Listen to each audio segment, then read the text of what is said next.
इस कक्षा में कुछ नियमों का हम पालन करेंगे। जानकारी के लिए अपने को पता रहना चाहिए, इसलिए मैं दोहरा देता हूँ। यद्यपि ग्रुप में मैसेज भी किया गया है कि हम बिना अनुमति के अपना माइक अनम्यूट नहीं करेंगे। यदि हमें कोई शंका है या कोई बात ऐसी बहुत आवश्यक पूछनी है, तो उसके लिए आप इसमें नीचे जो 3 बिंदु हैं, इनको टच करने पर सबसे ऊपर एक हाथ जैसा चिन्ह आता है, इसको आप छुएंगे तो यह इस प्रकार से, जैसे मेरा हाथ दिख रहा है, इस प्रकार से आपको भी दिखेगा। और जैसे ही आपको अनुमति मिले कि आप बोल सकते हैं, तो अनम्यूट करके और इस हाथ को इस प्रकार से हटा देंगे और फिर अपनी बात कह सकते हैं। तो ये इस प्रकार से कार्य करेंगे हम लोग, जिससे कि बाधा ना हो। अनम्यूट करने से बाकी सबको भी बाधा होती है, तो ये अपने लोग ध्यान रखेंगे। बिना अनुमति के अनम्यूट करने से बाधा होती है। तो बहुत ही अच्छी बात है, आप सभी ये वैदिक दर्शन है, इस दर्शन को पढ़ने के लिए इच्छुक हैं और जुड़े हैं। और पढ़ने पढ़ाने में जो विशेष बात है, जो ऋषियों का नियम है, उसको हमें इस रूप में जानना चाहिए कि हम पहले यहाँ पर जो बातें सुनेंगे, उन बातों पर मनन चिंतन करेंगे। श्रवण मनन, पहले सुनना, बहुत अच्छी प्रकार से उनको ध्यान रखना बातों को, और फिर उस पे मनन करना। फिर निर्णय निकालना तीसरा काम होता है। ध्यानावस्थित होकर बैठते हैं और जो महत्वपूर्ण विषय बताए जाते हैं, उन पे अपना निर्णय, जो ऋषियों के अनुकूल, वेद के अनुकूल बताया जाता है, उस पे अपना भी निर्णय निकालते हैं, निर्णय करते हैं। और उसको ज्यों का त्यों ध्यानावस्थित होकर समझने का प्रयास करते हैं, व्यवहार में भी उतारने का प्रयास करते हैं, जो अच्छे और सत्य निर्णय होते हैं उनको। तो ये विद्या प्राप्ति का एक प्रकार। और दूसरा प्रकार, इसी को दूसरे शब्दों में एक दूसरे ऋषि ने कहा है कि हम पहले समझें, सुने और फिर उसका स्वाध्याय करें, और फिर प्रवचन भी करें। अर्थात हम जो कुछ भी पढ़ रहे हैं, वो पढ़ते समय ही हमें ये पता होना चाहिए कि हमें ये पढ़ाना है। जितनी विद्या पढ़ने से नहीं आती, उससे बहुत अधिक पढ़ाने से आती है। और विद्या में बहुत सारी बातें ऐसी पढ़ाते समय जो मस्तिष्क में स्पष्ट होती हैं, और बहुत सी ऐसी बातें जो नई समझ में आती हैं, फिर उनका अनुसंधान भी होता है। तो पढ़ाना भी बहुत महत्वपूर्ण है। तो उसके लिए हम तैयार रहें, अपने को ये संकल्प लेके चलें कि हमें पढ़ाना है। तो अगर हमें पढ़ाना है, तो फिर हम कैसे पढ़ेंगे? तो उतनी गंभीरता पढ़ते समय हमारी होनी चाहिए कि अभी ये मैं पढ़ रहा हूँ, तो इसके बाद में मुझे पढ़ाना भी है इसको। तो मैं कैसे पढ़ूँ? कितनी एकाग्रता से पढ़ूँ? कौन-कौन सी बातें मैं नोट कर लूँ? मेरे पास में पढ़ते समय लेखनी और संचिका, कॉपी पेन होना चाहिए, जिससे कि मैं जो विशेष बातें हैं, जो आवश्यक हैं, या जो बीच में ऐसी शंका उठ रही है जो मुझे समझ में नहीं आई है, कोई शब्द ऐसा है जो स्पष्ट नहीं हो रहा है, उसको नोट करेंगे। क्योंकि पढ़ाने वाले को पढ़ाते समय उन सब बातों का उत्तर भी देना पड़ेगा। अगर हमें खुद ही पता नहीं है, तो हम पढ़ाएँगे कैसे? तो इसलिए हम बहुत ध्यान देकर सावधान होके पढ़ते हैं। तो ये पढ़ाने का जो संकल्प है, ये सब पढ़ने वालों के मन में रहे, तो विशेष लाभ मिलेगा। आगे अवसर कितना मिलता है, वो एक अलग विषय होता है। परंतु संकल्प तो ऐसा करना ही चाहिए अपने को, और फिर वो व्यवहार में उतारने में भी सरलता होती है। तो ये बातें सभी जो ऋषियों ने बताई हैं, ये बिल्कुल अपने व्यवहार में लाने योग्य हैं। ऐसा हम करते हैं तो निश्चित रूप से अपने को बहुत अधिक लाभ होता है। तो ये तो बात हुई कैसे पढ़ना है अपने को, और जो वैशेषिक दर्शन है वो ऋषि कणाद जी के द्वारा, इसके सूत्रकार ऋषि कणाद जी हैं, और इसके भाष्यकार जो हैं, जो पुस्तक हम लेकर चल रहे हैं, वो पूज्य स्वामी ब्रह्म मुनि जी परिव्राजक दिवंगत हैं जो, और बहुत बड़े विद्वान हैं वो, और अन्य दर्शनों के भी भाष्य उनके प्राप्त होते हैं, और भी बहुत सारे ग्रंथ उन्होंने लिखे हैं। और जो वैशेषिक दर्शन है उसको हम इस रूप में कह सकते हैं कि विशेषों को आधार बनाकर जो दर्शन लिखा गया है वह वैशेषिक दर्शन है। अब विशेष क्या है,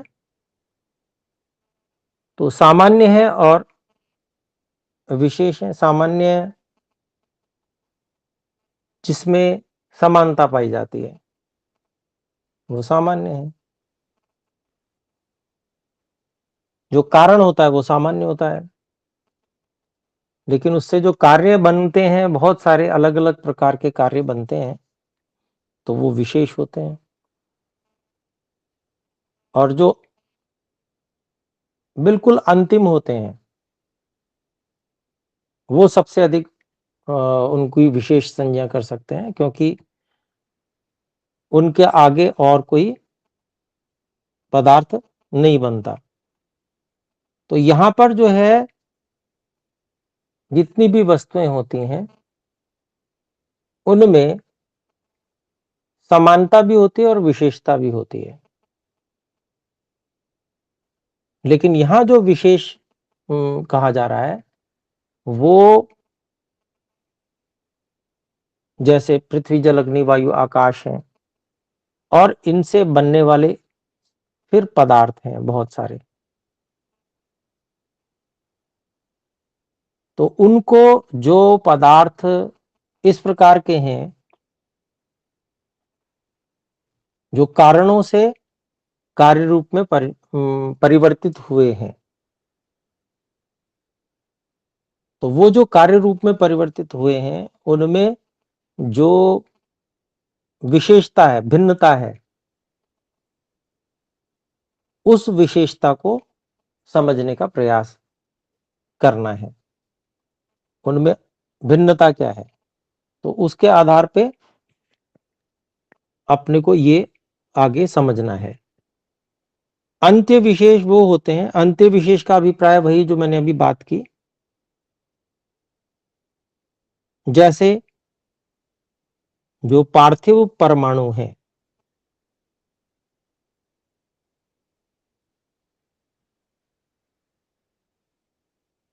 पार्थिव परमाणु क्या है, अर्थात जैसे हम धरती को देखते हैं, मिट्टी का ढेला देखते हैं, तो मिट्टी के ढेले को तोड़ेंगे तो क्या है, मिट्टी के छोटे छोटे कण होंगे।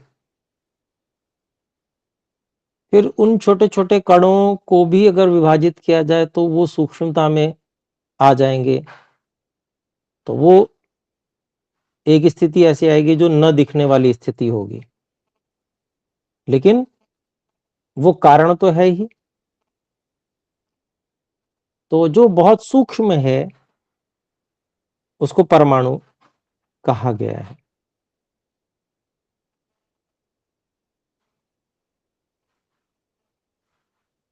तो दो प्रकार के अंत्य विशेष हम मान सकते हैं।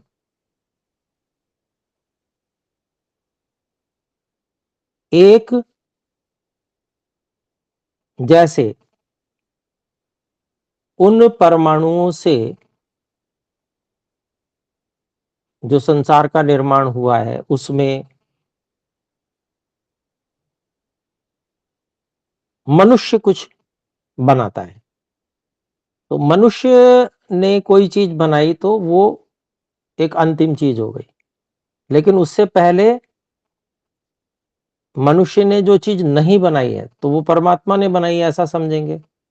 जैसे वृक्ष है तो वो मनुष्य ने नहीं बनाया,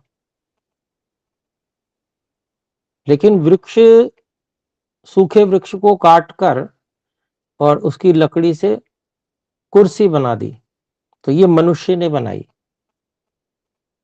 ठीक है, तो ये एक अलग विषय है। लेकिन यहां पर जो हम चर्चा करेंगे वैशेषिक दर्शन में, वो अंत्य विशेष जो परमात्मा ने बनाया हुआ है उसकी ही विशेष चर्चा यहां पर अधिक है। तो वो अंत्य विशेष जैसे आपका गऊ हो गया, पक्षी के शरीर हो गए, मनुष्य शरीर हो गया,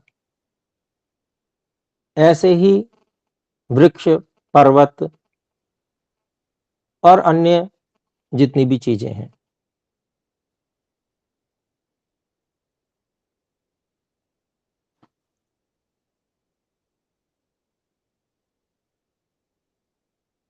तो जो विशेष हैं अर्थात वो बिल्कुल अलग हैं।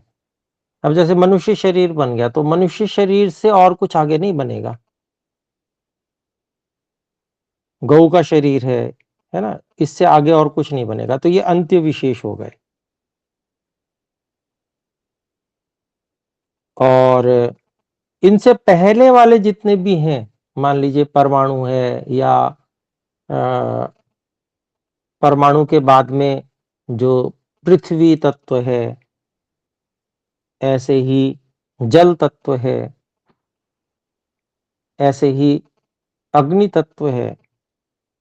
तो इन सब से विविध प्रकार की चीजें बन सकती हैं।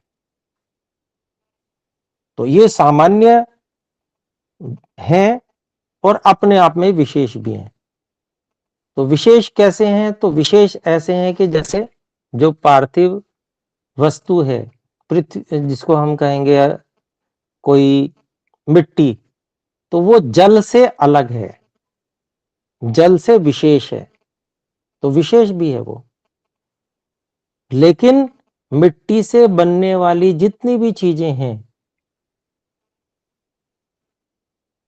उन सब में वो सामान्य भी है। तो ये चीजें यहां पर विशेष को मैंने इसलिए बताया क्योंकि विशेषों को आश्रय बनाकर यहां पर एक दर्शन है जिसको हम आगे पढ़ेंगे, जिसके तात्विक ज्ञान को हम समझने का प्रयास करेंगे। तो किस लिए हम पढ़ रहे हैं, क्यों पढ़ रहे हैं? तो उसका उद्देश्य ये है कि जब हम पदार्थों के स्वरूप को ठीक ठीक समझते हैं तो हमको उससे लाभ क्या हो सकता है उसके विषय में पता चलता है, और फिर हम लाभ को उठा सकते हैं। अथवा कोई भी वस्तु हम जानते हैं तो उससे हमें यह पता चलता है इससे हमें यह हानि हो सकती है, तो उस हानि से हम बच सकते हैं।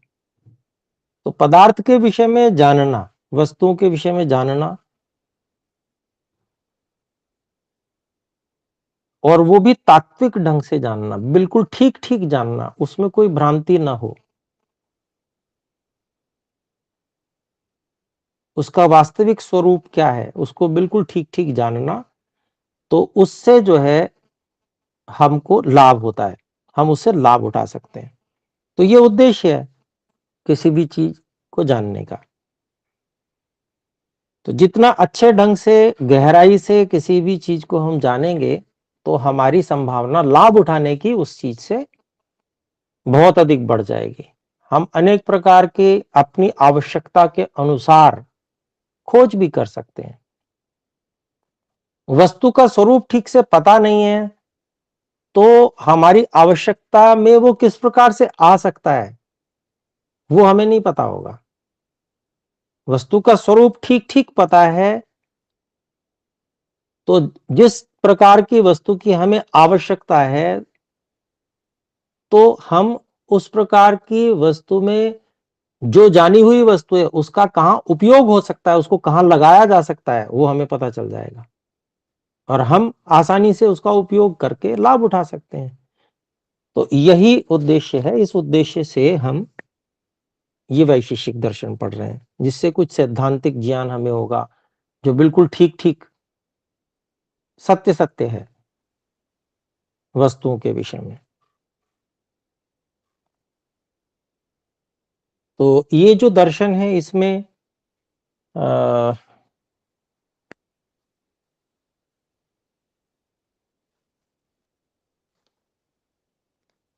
जो इसका कलेवर है,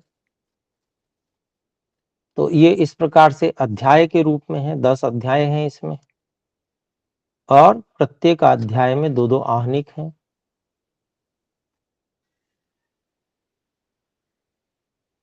तो इस प्रकार से ये 20 आहनिक इसमें हुए और कुल मिला के महर्षि स्वामी ब्रह्म मुनि जी के भाष्य के अनुसार इसमें 369 सूत्र हैं कुल मिला के।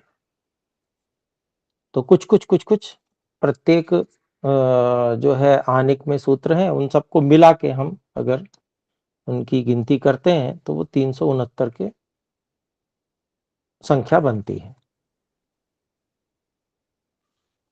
फिर से अगली बात एक जो बहुत विशेष समझने योग्य है कि बहुत से लोग वैशेषिक दर्शन को नास्तिक दर्शन के रूप में भी कहते हैं।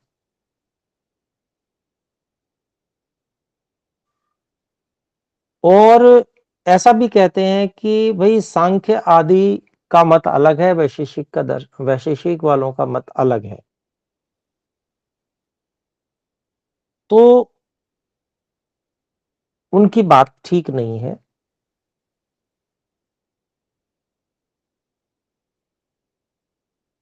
क्यों ठीक नहीं है? क्योंकि ये दर्शन विद्याओं के नाम हैं और ये नाम यौगिक हैं।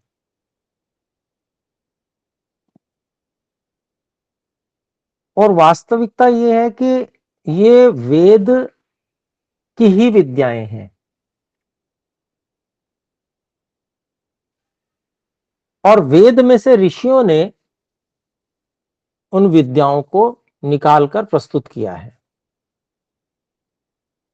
तो एक ही वेद अर्थात जो वेद विद्या है, 4 वेद हैं, तो उन वेदों में जो सिद्धांत प्रतिपादित किए गए ईश्वर के द्वारा ही प्रतिपादित किए गए हैं, तो उनमें से जो विद्याएं निकलेंगी वो परस्पर विरुद्ध नहीं हो सकती हैं,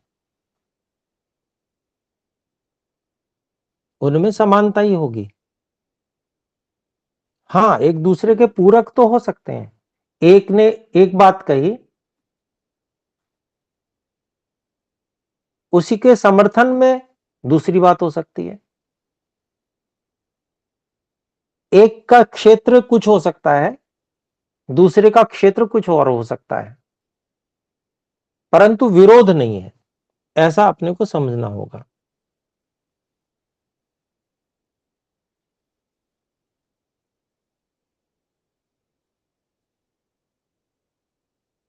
तो और फिर दूसरी बात, नास्तिकता इसलिए नहीं कही जा सकती क्योंकि वैदिक दर्शन है और वेद तो जो है वो ईश्वर की वाणी है, तो नास्तिक कैसे हो सकता है दर्शन? और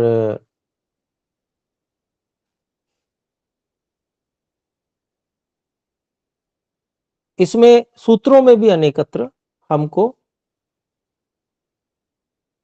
ईश्वर का स्वीकार हमको मिलेगा। और इसका जो वैशेषिक दर्शन का समान शास्त्र कहा जाता है, वो न्याय दर्शन को कहा जाता है। तो न्याय दर्शन भी जो है वह आस्तिक दर्शन ही है। तो इस प्रकार से हम अगर कोई ऐसा मानता है तो उसकी बात को नहीं मानेंगे, उसको यही बताएंगे कि भाई देखिए ये भी ईश्वर का स्वीकार करने वाला दर्शन है। और चेतन को स्वीकार करता है, ये बात भी सही है, केवल भौतिकवादी नहीं है ये दर्शन, क्योंकि आत्मा शब्द अनेक बार आया है दर्शन में, अनेक सूत्रों में।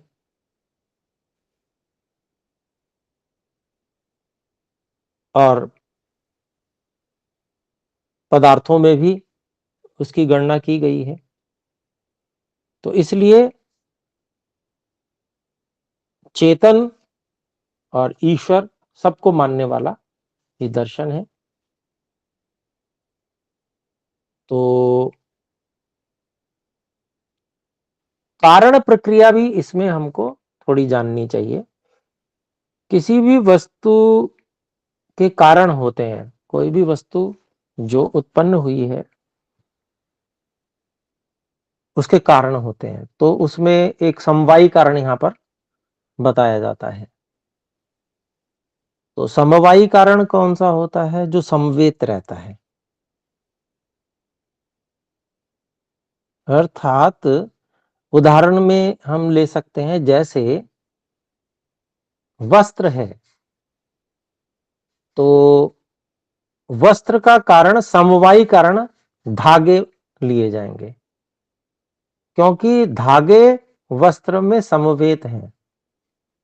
एक विशेष व्यवस्था क्रम में धागे उसमें लगे हुए हैं, इसलिए वो वस्त्र है।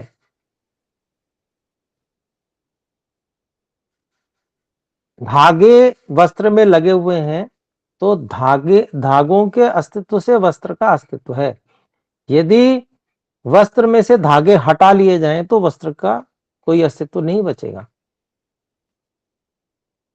तो इस प्रकार से वो लगे हुए हैं धागे उस वस्त्र में, तो इसलिए उसको समवायी कारण कहते हैं। फिर और भी कारण हो सकते हैं ऐसे जो समवायी तो नहीं है, अर्थात उसमें समवेत तो नहीं है, लगे हुए तो नहीं है, लेकिन कारण फिर भी बन रहे हैं। ऐसे कुछ गुण होते हैं, तो वो असमवायी कारण बन जाते हैं। ऐसे ही निमित्त कारण होते हैं। तो निमित्त कारण चेतन हो सकता है, और वस्तु के निर्माण में जो साधन लगते हैं वो निमित्त कारण हो सकते हैं।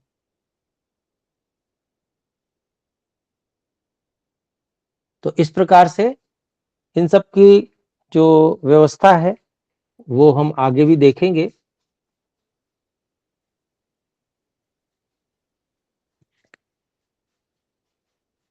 अगर हम जैसे उदाहरण लेना चाहें,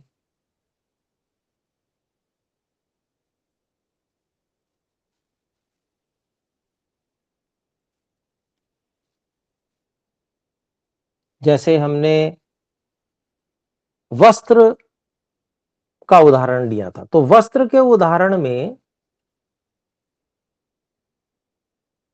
समवायी कारण हमारा हुआ धागा, धागे मतलब, और असमवायी कारण उसका हो गया संयोग। संयोग गुण है, संयोग भी गुण है और विभाग भी गुण है। तो धागों को जुलाहे ने एक व्यवस्था में संयुक्त किया, जोड़ा, तो वो जो संयोग हुआ वो संयोग भी उसमें कारण है। वो संयोग ना होता तो वो वस्त्र नहीं बन पाता। विशेष क्रम में जो संयोग किया गया, वो संयोग अगर नहीं किया जाता तो वस्त्र नहीं बन पाता। तो इसलिए संयोग भी कारण है, गुण है वो। लेकिन समवायी नहीं है। समवायी तो मतलब हमेशा रहने वाला, और संयोग तो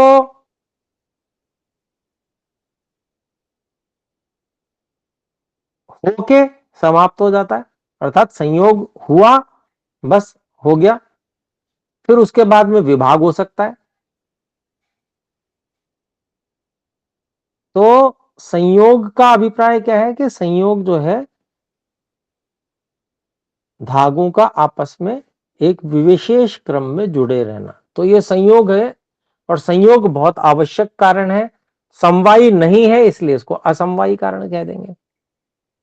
फिर जैसे जुलाहा है, क्योंकि जुलाहा उसकी सारी व्यवस्था कर रहा है, उसको क्रम में जोड़ रहा है, तो वो निमित्त कारण कह दिया जाएगा। ऐसे ही उसकी जो खड्डी होती है, एक मशीन टाइप की, आजकल मशीनों से बुनाई होती है, तो वो जो साधन है वो भी निमित्त कारण में गिने जा सकते हैं।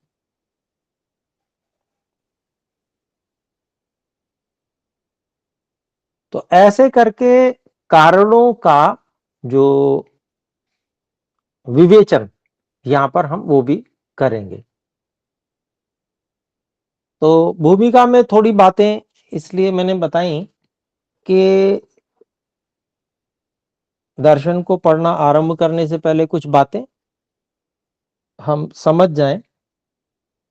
तो इन विषयों में जो मैंने बातें बताई हैं, हम ऐसा क्या करेंगे कि यदि कोई शंका रहती है तो अगली कक्षा के आरंभ में, जब भी कक्षा होगी उसके आरंभ में मैं प्रश्न आपसे करूंगा कि आप में से किन्हीं को कोई शंका तो पूछनी नहीं है। अगर पूछनी है तो हस्तोत्थापन द्वारा सूचित करें। तो आप नोट कर लेंगे, स्वाध्याय करेंगे, मनन चिंतन करेंगे, उसमें से जो कोई बात पूछनी होगी आपको तो वो उस समय में आप हस्तोत्थापन करके कक्षा के आरंभ में ही पूछ लेंगे। तो पहले हम शंकाओं का समाधान करेंगे, फिर पाठ आगे बढ़ाएंगे। तो ऐसा किया करेंगे। तो अभी आज तो समय हमारा हो गया है पूरा, तो अभी हम विराम करते हैं, और अगली जो कक्षा है उसमें हम वैशेषिक दर्शन के प्रथम अध्याय के प्रथम आहनिक से आरंभ कर देंगे, प्रथम सूत्र से। तो आइए विराम करते हैं, सब मिलकर एक बार अंत में परमपिता परमात्मा के मुख्य निज नाम ओम का उच्चारण करेंगे। माइक अनम्यूट कर सकते हैं।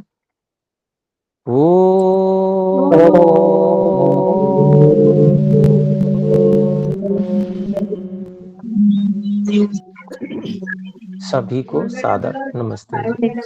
नमस्ते आचार्य।